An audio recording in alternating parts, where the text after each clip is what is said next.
রাধে রাধে, আমার চ্যানেলে আপনাদের স্বাগত। আজ 14ই মাঘ, 28শে জানুয়ারি, বুধবার। সূর্যোদয় 6টা 24 মিনিটে এবং সূর্যাস্ত 5টা 17 মিনিটে। দশমী দিবা 2টো 21 মিনিট পর্যন্ত। কৃত্তিকা নক্ষত্র দিবা 7টা 42 মিনিট পরে। রোহিণী নক্ষত্র শেষ রাত্রি 6টা 2 মিনিট পর্যন্ত। ব্রহ্মযোগ রাত্রি 10টা 43 মিনিট পর্যন্ত। গড়করণ দিবা 2টো 21 মিনিট থেকে বণিজকরণ রাত্রি 1টা 11 মিনিট থেকে বৃষ্টিকরণ।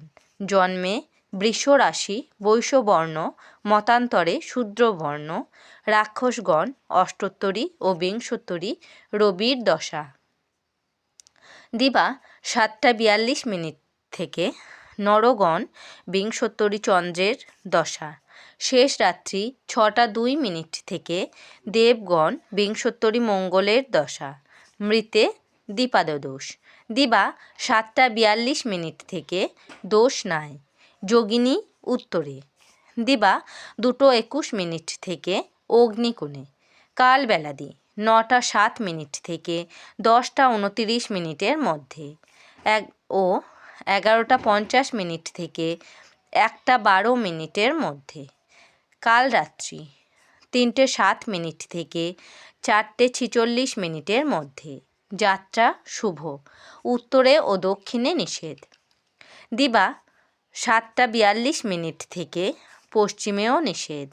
শেষ রাত্রি 6টা 2 মিনিট থেকে যাত্রা নাই। শুভ কর্ম নবান্ন দিবা 7টা 42 মিনিটের মধ্যে বিক্রয় বাণিজ্য, ধান্যচ্ছেদন, গো বিক্রয়াদি।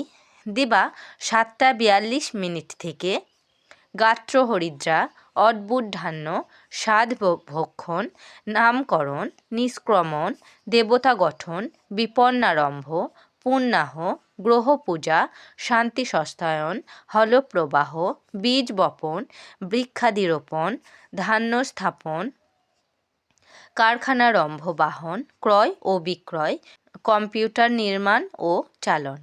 দিবা 2টো 21 মিনিটের মধ্যে মুখান্নপ্রাশন। বিবিধ দশমীর একদিষ্ঠ ও সপিণ্ডন এবং একাদশীর সপিণ্ডন।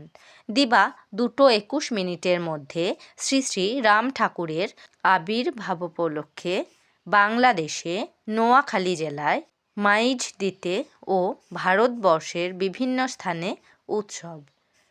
পাঞ্জাব কেশরী লালা লাজপত রায়ের জন্মদিবস।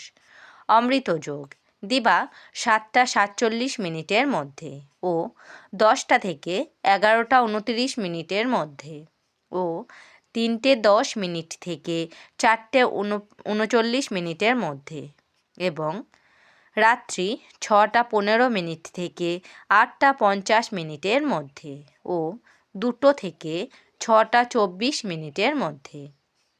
মাহেন্দ্রযোগ দিবা 1টা 42 মিনিট থেকে 3টে 10 মিনিটের মধ্যে এবং রাত্রি 8টা 50 মিনিট থেকে 10টা 33 মিনিটের মধ্যে। রাশিফল মেষ রাশি, শ্বাসকষ্ট। বৃষ রাশি, জনহিতকর কার্য। মিথুন রাশি, পত্নী কলহ। কর্কট রাশি, আধ্যাত্মিক বিকাশ। সিংহ রাশি, মূর্ছাপাত। কন্যা রাশি, গৃহে চুরি। তুলা রাশি, অগ্নিভয়। বৃশ্চিক রাশি, স্থানান্তর গমন। ধনু রাশি, প্রশংসিত। মকর রাশি, মনোবাঞ্ছা পূরণ। কুম্ভ রাশি, অপবাদ। মীন রাশি, ঋণ পরিশোধ। আমার এই পঞ্জিকা পাঠ যদি আপনাদের ভালো লেগে থাকে তাহলে আমার চ্যানেলটিকে লাইক, কমেন্ট, শেয়ার এবং সাবস্ক্রাইব করে আমার পাশে থাকবেন। আপনারা সবাই ভালো থাকবেন এবং সুস্থ থাকবেন।